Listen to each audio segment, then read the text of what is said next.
Espero yo que esto sea bastante interactivo. La mitad de casos son hipotéticos, la otra mitad sí son reales, que es lo que usualmente se ve en chikungunya. Entonces sí me interesa que pues, discutamos y que podamos jugar a clasificarlos, que eso es lo realmente importante, y a jugar también con los diagnósticos diferenciales. Entonces, pues comencemos. Voy leyendo. Si hay algún dato, lo repreguntamos.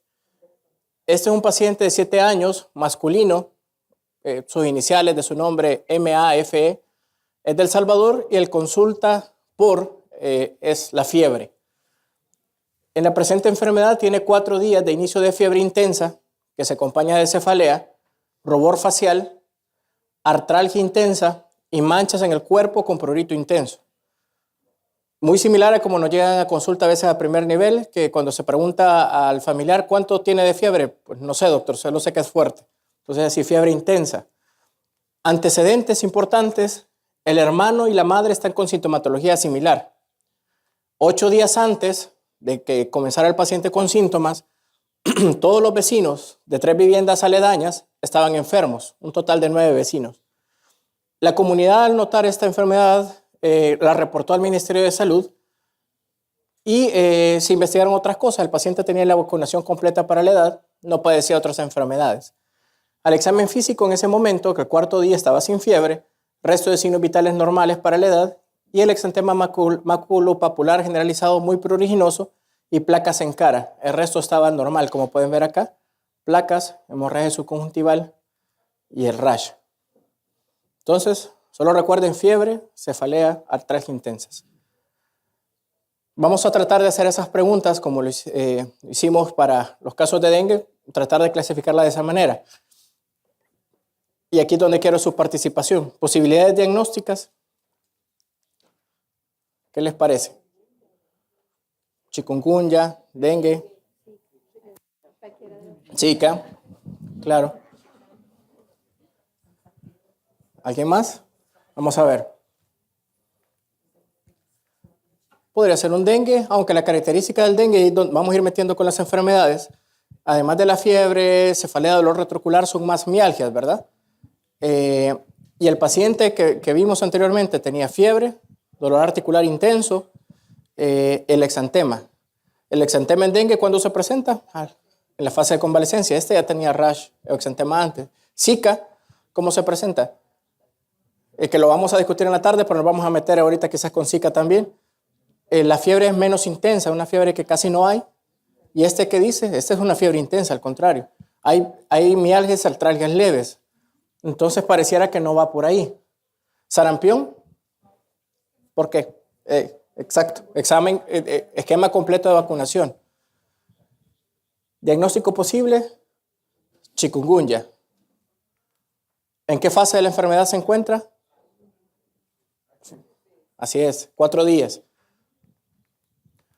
¿Cómo se clasificaría la enfermedad? Aquí hablamos de caso típico, atípico, grave o complicado. ¿Qué les parece esto? ¿De acuerdo? Típico. ¿Presencia de comorbilidades? No. La categoría de intervención, pues tendríamos que hacer eso, reposo durante la fase febril, líquidos orales abundantes, manejo sintomático del dolor como lo vimos con paracetamol o acetaminofén, evitar administración de AINES o de esteroides o ácido acetilsalicílico, y si llegara a resultar ineficaz el paracetamol, pues combinarlo con algo más. Lo podemos consultar en la guía en la página 34. Este caso que les acabo de presentar fue de los casos iniciales que tuvimos en el brote de El Salvador, en la comunidad del Zapote se llamaba. Entonces fue así justamente como se detectó. La enfermedad se introdujo en el país. Se cree que por un pastor de una iglesia evangélica que había hecho un viaje al exterior, regresó, se logró identificar, se le había prohibido que se reuniera, pues se reunió y se diseminó la enfermedad. Al realizar las pruebas, pues, ¿en qué fase de la enfermedad nos encontramos? En la fase aguda. ¿Tenemos cuántos días de evolución? 4. Entonces no podemos tomar serología porque va a salir negativa. El diagnóstico se debe establecer por prueba molecular. ¿Vea? Pienso que es muy importante discutir la clínica de los enfermos, porque es lo que lo tenemos. Entonces, es el ambiente ¿no? Primero, el dato epidemiológico. El ambiente donde vive el niño tiene los vecinos con 3 viviendas afectadas con una enfermedad gemellante. Entonces, es una tasa de infección muy alta. Okay, y que se pasa con chikungunya. Okay? Cuando tenemos una persona infectada con el virus chikungunya, en general tenemos otro caso positivo también para chikungunya. Entonces, la definición de ambiente. Claramente, vive en Salvador este niño y que es un territorio endémico para Aedes. Endémico para Aedes. Aedes aegypti o Aedes albopictus. Entonces, el ambiente es un ambiente favorable al surgimiento de una enfermedad transmitida por vector. Que dice más que es un niño saludable, no tiene una comorbilidad. Y 4 días tiene fiebre intensa, con cefalea, rubor facial, artralgia intensa y mancha en cuerpo con prurito intenso. Si vemos la definición que tiene en la guía, la definición de caso de dengue.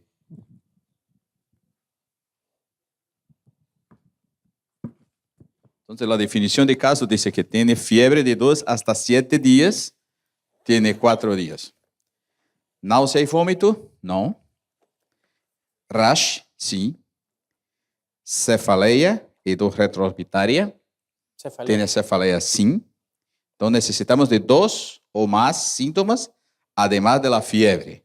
Entonces, claramente sería un caso sospechoso de dengue. Sospechoso de dengue, ¿no? Para ponerle la salsa, o chikungunya, porque tiene fiebre, sí. Dolor articular. No, vamos a utilizar la guía. Sí. Vamos a utilizar la guía. Vamos a ver la definición de caso de chikungunya. Página 17 en la guía en español. En inglés también. Quizá. Página 17. Sí. Tiene la definición de caso de chikungunya que tiene. Persona que durante las 2 semanas anteriores a inicio de los síntomas ha estado en zona donde la infección por chikungunya es epidémica o endémica y presenta fiebre por acima de 38,5, artralgias habitualmente incapacitante o artritis acompañada de dolor intenso incapacitante que no se explica por otra condición de salud. Hasta ahora no había casos de chikungunya, ¿no es eso? No había caso. Entonces, porque en la definición dice que persona que durante las 2 semanas anteriores al inicio de los síntomas ha estado en zona donde hay infección por chikungunya. Entonces, ¿cómo podríamos hacer la sospecha de chikungunya en este caso? Porque no preenche la definición. Y vamos a ver la definición de Zika. Persona que presenta rash de inicio agudo, casi siempre motivó la consulta. El primer signo suele ser pruriginoso, maculopapular y cefalocaudal, que no tenga otra explicación que durante las 2 semanas anteriores al inicio de los síntomas ha estado en zona donde la infección por Zika es epidémica o endémica y que presenta 2 o más de las siguientes manifestaciones. Fiebre por abajo de 38,5, conjuntivitis no purulenta, hiperemia conjuntival, artralgias, mialgias, edema periarticular. Ocasionalmente se pueden presentar manifestación neurológica. ¿Ok? Y ahora, mira, la definición de caso es para ayudar a los clínicos y también importante para vigilancia, para hacer la vigilancia. Entonces, ¿cómo podríamos solucionar este caso? Porque tiene datos que puede ser, pienso que menos Zika. Todavía, dengue o chikungunya. ¿Cómo sería su sugerencia para hacer? Porque nosotros estamos en un taller de arbovirus. El médico en la atención primaria tiene una infinidad de enfermos. ¿Cómo el médico en la atención primaria va a definir el diagnóstico? El diagnóstico es el nombre de la enfermedad que justifica los signos y síntomas. Bueno, es lo que hacemos todos los días, de verdad, y tenemos como que como dijo el doctor, empezar con el tratamiento enzimático, ¿verdad? Encima del paciente. Eso se me ha quedado porque es parte de lo que yo trato de trabajar, ¿verdad? Porque las personas que rodean a uno cuando uno está en un centro académico entre residentes, enfermeras, que los pacientes no vienen con el nombre y apellido de lo que tienen, tan pronto entren por la puerta, aunque uno quisiera. Así que, doctor, hay que ir poco a poco recolectando esos datos clínicos, ¿verdad? Y analizando ese examen físico más completo, más detallado. Y estar pendiente, porque hay que seguir preguntando, porque muchas veces los pacientes o los padres que nosotros no traen toda la información de primera vez, ¿bien? Entonces, cuando la tercera vez tú preguntas, sí, mira, si en la casa después del lado o en el otro lado, sí había un nene que también tenía fiebre, o en la escuela ya hay muchas ausencias porque no están yendo los niños a la escuela porque hay tenido fiebre. O sea que a lo mejor hay algunas otras maneras de que uno no se entere de que hay otros casos como usted determina que tiene que haber, que podamos buscar en ese historial. Y luego la clínica, los signos vitales, el seguimiento, la habilidad de ese paciente de tolerar, que no presenta tantos síntomas como las náuseas, las diarreas, todos estos síntomas más sistémicos que trae dengue, y que chikungunya va más asociado con ese dolor intenso, ¿verdad? Que lo hemos vivido aquí la doctora Esquilín, la doctora Rodríguez, nos hemos roto la cabeza más con los bebés pequeños, ¿verdad? Porque inicialmente no sabíamos que un poquito de morfina a lo mejor los dejábamos bien estables y a lo mejor hubiésemos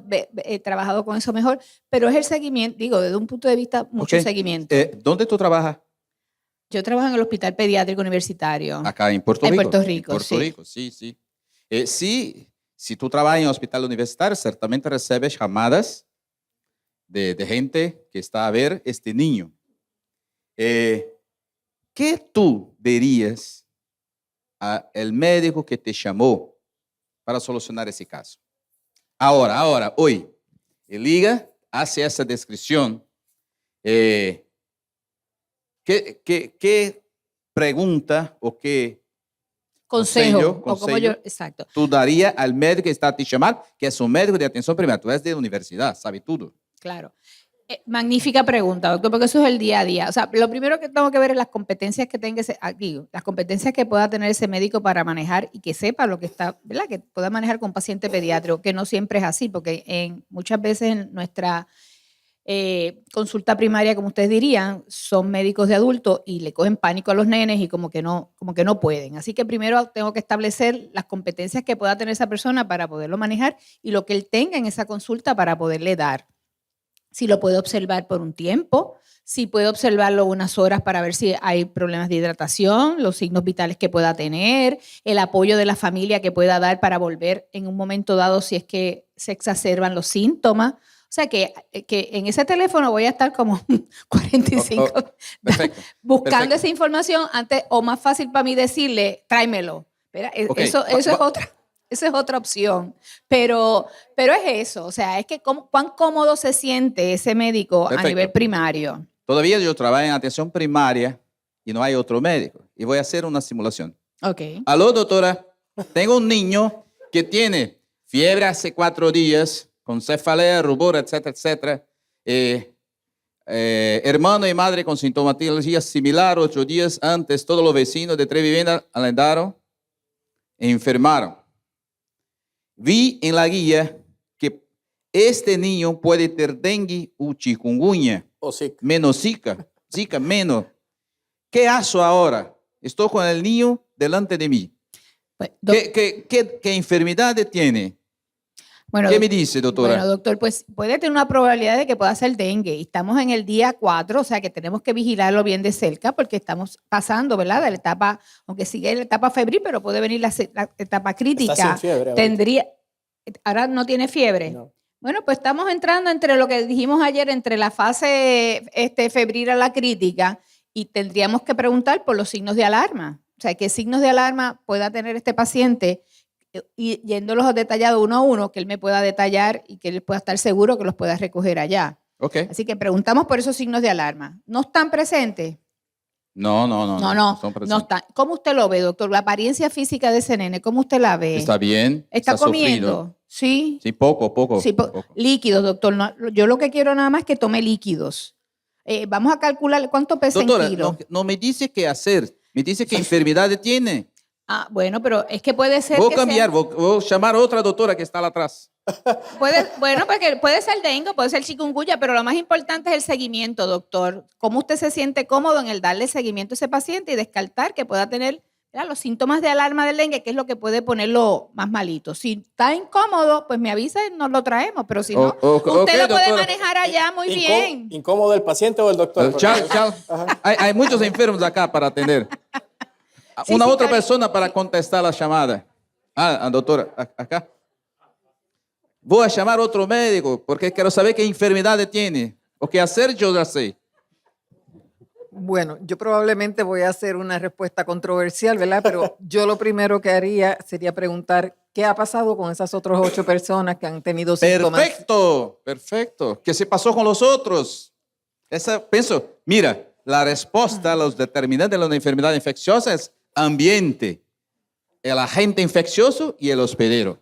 Entonces, tiene un ambiente con los vecinos enfermos. Entonces, pienso, para mí sería la respuesta.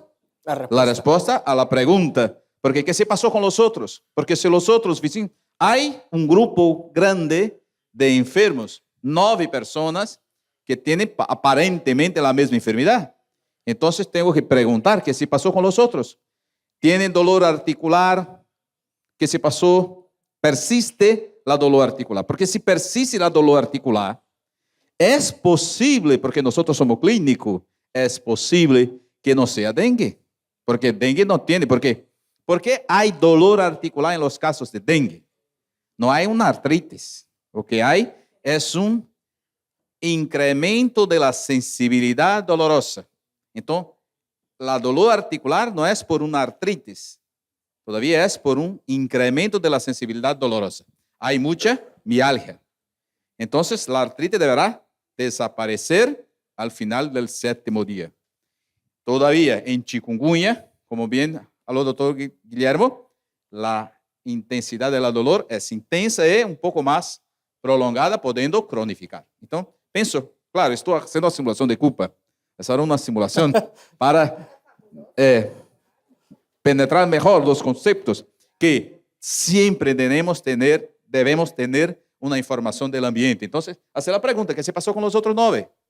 Murió una persona, persiste con dolor, como dice la doctora, que es de vigilancia. Y de hecho, eso sería mi próximo paso, notificar al Ministerio de Salud, aquí sería al Departamento de Salud, sí, porque es una enfermedad emergente. Y es bien importante, y eso muchas veces se nos pasa a los médicos, que cuando vemos un cuadro que no encaja con lo que nosotros conocemos, tenemos que notificar al departamento, porque puede ser algo que termine en ser una epidemia de naturaleza seria, como terminó siendo el chikungunya en todos los países del área del Caribe, que pensamos que fue un caso, un índice precisamente en Brasil en unas competencias de remo, ¿no? La persona que trajo el caso inicial, o no sabemos quién fue el caso índice. No, aquí el Caribe no sé. Yo leí que en el Caribe fue una persona de un bote que llegó a San Martín. Sí. Y volvemos, la salud es global. Hoy en día cualquiera se monta en un avión y trae cualquier cosa a otro sitio. Entonces, hicieron test para dengue, para chikungunya, para zika y sarampión. El sarampión es una enfermedad que no se ve con tanta frecuencia. En general no daría un brote en adultos y niños, porque los adultos o lo tuvieron o fueron vacunados. Entonces, tiene tos, tiene fase sarampenta, es una enfermedad un poco distinta de la enfermedad chikungunya. Y la dolor articular no es la logomarca del sarampión. Y no hay todavía coriza es la tampoco, complicación, la coriza, tose. Es una enfermedad. Hay una pregunta. Wasn't really a question. I was just piggybacking on the treatment, along with finding out, about the other persons in the home in the neighborhood. You have the doctor on the line who says he has the patient there. You would ask to draw bloods right away to do the serology as well. That would be one of the things, and have the child come back as a follow-up because you're now suspecting either dengue or chikungunya. Uh-huh. Claro.